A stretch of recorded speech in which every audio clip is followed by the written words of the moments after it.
চোখে নিজের বড় মনে করি, এরকম ডাকাইত আছে না নাই? নিজেরাই নিজে মনে করে কত বড় সাহেব, লাট সাহেব। মান তাওয়াদা তারাফা, এটা হচ্ছে সুন্নাতুল্লাহি ফিল আরদ। মান তাওয়াদা তারাফা, যে নিচে নেমে থাকতে চায় আল্লাহ ওরে টেনে উপরে উঠায়, আর যে খালি উঠতে চায়, হিংসা করে অহংকার করে উপরে ঠেলতে চায়, ওরে নিচে নামায় দেয় কে? সাইয়েদনা আদমকে আল্লাহ বললেন, আদম সাল্লিম আলা উলাইকান নাফার লাম্মা খালাকাল্লাহু আদামা ওয়া কানা তুলহু 60 যিরাআন।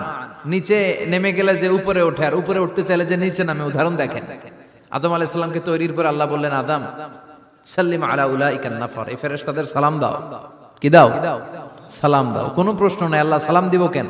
ফেরেশতারা আমারে দিব না কেন? আমি আগে দিব কেন? কথা আছে কোনো? যেই সালাম দিলেন, সালাম দেওয়ার সাথে সাথে ওনার মর্যাদা বাড়িয়ে দিল কে? এত মর্যাদা বাড়ালেন যে নূরের ফেরেশতারা মাটির আদমকে সেজদা দিতে বাধ্য হয়েছে, চিৎকার